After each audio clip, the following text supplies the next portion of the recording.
The best old-time radio from people you trust. The Radio Nostalgia Network, where the oldies are still young. In the dream, you are falling, lost in the listening distance, as dark locks in. And now for the first story in our series of ghost stories by E. Nesbit, The Shadow. It had been one of those jolly, old-fashioned Christmas dances where nearly everybody stays the night. There were 3 of us sharing a room, and in our surroundings of bright chintz, candle flame and firelight, we had talked of ghosts. Well, we none of us actually believed in ghosts, of course, but my heart at least seemed to leap to my throat and choke me there when a tap came to our door. A tap faint, not to be mistaken. "Who's there?" I asked, somewhat hesitantly. I give you my word, the instant of suspense that followed is still reckoned among my life's least confident moments. Almost at once, the door opened fully, and Miss Eastwich, my aunt's housekeeper, companion, and general standby, looked in on us. She shivered a little. So did we. For in those days corridors were not warmed by hot water pipes, and the air from the door was keen. "I saw your light," she said at last, "and I wondered how she is." Her glance turned towards the door of the dressing room. Another girl, who had fainted suddenly during the dance, had been put to bed there. "She's fast asleep," I said. I should have added a good night, but the other 2, who were both younger than me, were already on their feet. "Come in," the younger of them cried. "Yes, come in," echoed the other. "Come in and get warm. There's lots of cocoa left." They drew Miss Eastwich in and shut the door. "We've been telling ghost stories," I explained. "The worst of it is, we don't believe in ghosts. No one we know has ever seen one." "All ghost stories are so beautifully rounded off," said Miss Eastwich. "The most horrid ghost story I ever heard was one that was quite silly." The other 2 squealed with delight. "Tell it! Oh, do tell it!" "I can't. There's really nothing to tell," Miss Eastwich said slowly. "In fact, the only thing that I ever knew of was hearsay." She paused. "Till just the end. I knew then that she would tell her story, and I knew too that she had never told it before, that she was only telling it now because she was proud, and this seemed the only way to pay for the fire and the cocoa and the company. "Well," she said, "it was more than 20 years ago now. I had 2 friends, and I loved them more than anything in the world. And they married each other." She paused, and I knew just in what way she had loved each of them.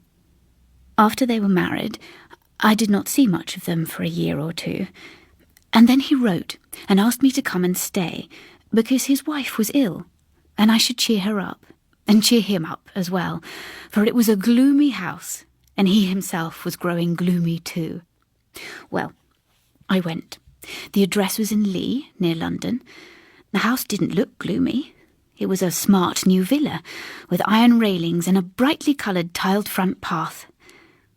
Well, they were very glad to see me, and I was very glad to be there.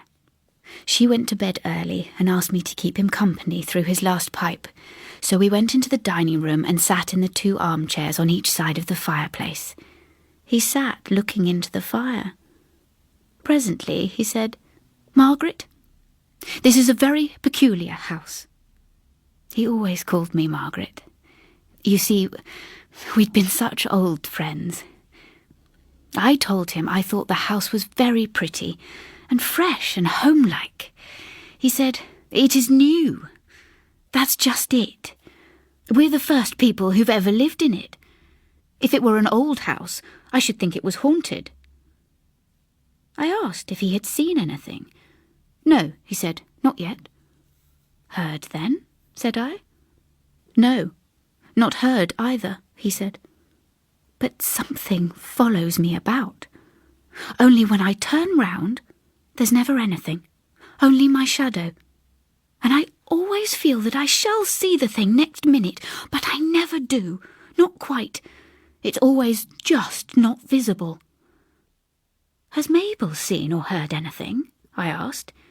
He shook his head. No, but I don't know when she may.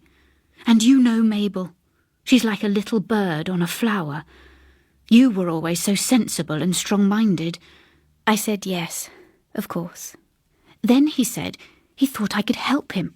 And did I think anyone he had wronged could have laid a curse on him? And did I believe in curses? I said I didn't. And the only person anyone could have said he had wronged forgave him freely. I knew if there was anything to forgive. At first, when I began to notice things, I tried to think that it was his talk that had upset my nerves. It wasn't only at night, but in broad daylight. On the stairs and in passages, the feeling used to be so awful that I had to bite my lips till they bled to keep myself from running upstairs at full speed. One night, I went down to the kitchen to heat some milk for Mabel. The servants had gone to bed. As I stood by the fire, waiting for the milk to boil, I glanced through the open door and along the passage. There was a cupboard at the end of the passage, and the door was partly open. I said, Mabel? But not because I thought it could be Mabel who was crouching down there, half in and half out of the cupboard. The thing was grey at first, and then it was black. Then it seemed to sink down till it lay like a pool of ink on the floor, and then its edges drew in, and it flowed into the cupboard till it was all gathered into the shadow there. I saw it go quite plainly. I screamed aloud, but even then, I'm thankful to say, I had enough sense to upset the boiling milk, so that when he came downstairs 3 steps at a time, I had the excuse for my scream of a scalded hand. The explanation satisfied Mabel, but next night he said, Why didn't you tell me? It was that cupboard. All the horror of the house comes out of that. Tell me, have you seen anything yet? Or is it only the nearly seeing and nearly hearing still? I said, Well, you must tell me first what you've seen. He told me. And what he had seen was what I had seen. After that, I hated to be alone with the shadow, because at any moment I might see something that would crouch and sink and lie like a black pool, and then slowly draw itself into the shadow that was nearest. Often that shadow was my own, and always I saw it with a straining of the eyes, as if my sight to see it had to be strained to the uttermost. And then, one morning, early, I heard it. It was close behind me, and it was only a sigh. It was worse than the thing that crept into the shadows.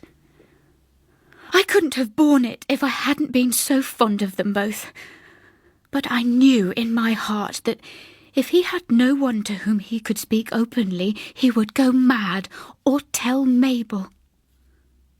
And the weeks went by, and Mabel's baby was born. The nurse and the doctor said that both mother and child were doing well. He and I sat late in the dining room that night. We had neither of us seen or heard anything for 3 days. Our anxiety about Mabel was lessened. We talked of the future. It seemed then so much brighter than the past. We arranged that the moment she was fit to be moved, he should take her away to the sea, and I should superintend the moving of their furniture into the new house he had already chosen. He was happier than I had seen him since his marriage, almost like his old self. When I said good night to him, he said a lot of things about my having been a comfort to them both. I hadn't done anything much, of course, but still, I am glad he said them. I went upstairs. As I passed Mabel's room, I listened at the door. Everything was quiet. I went on towards my own room, and in an instant I felt that there was something behind me. I turned. It was crouching there.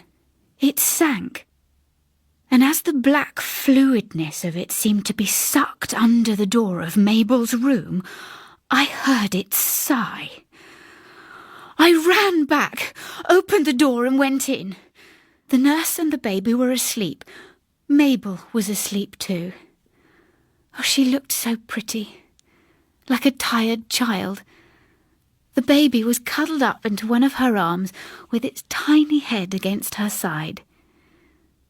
I prayed then that Mabel might never know the terrors that he and I had known, that her ears might never hear any but pretty sounds, those clear eyes never see any but pretty sights.